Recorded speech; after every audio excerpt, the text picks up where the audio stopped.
I think the negotiators face two really big challenges.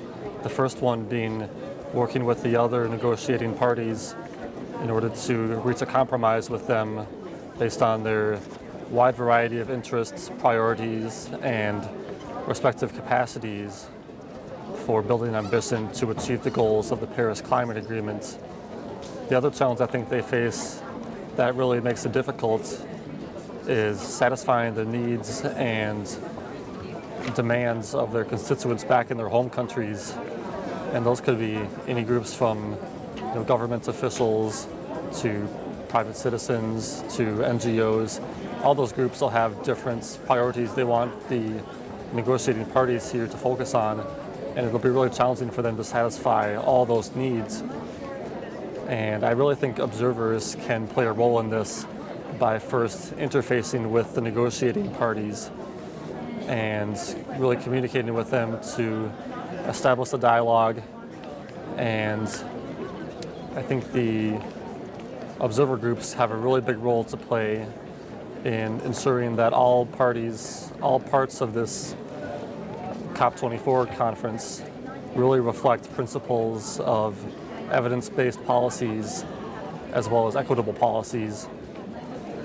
And I think they can help balance those two areas. And I also think that observer groups have an enormous role to play in documenting the negotiations as well as publicizing them on social media, press releases, and other publications, so the rest of the world that's represented by these observers and these parties can really know what's going on here.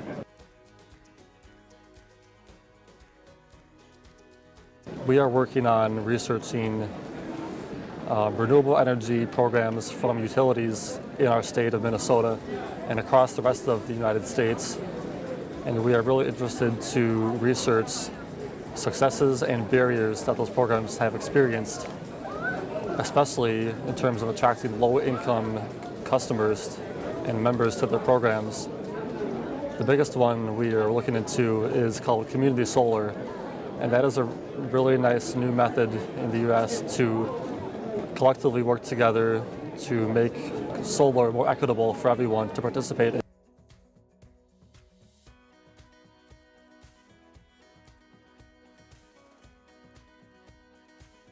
I really think that every single relevant stakeholder needs to work to identify their maximum capacity for climate change mitigation and adaptation and really work together towards building ambition and increasing their capacity to the maximum possible ambition.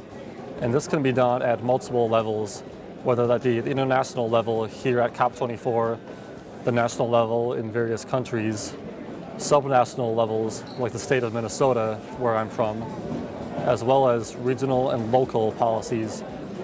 All of those have the potential to work towards implementing policies that would help achieve the goals of the Paris Agreement. And I think every single person, every single organization has a big role to play, whether that be a government, corporation, an NGO, activist groups. And I really think that individual people across the world, especially in developed countries, need to really take a look at increasing their own personal ambition to mitigate climate change.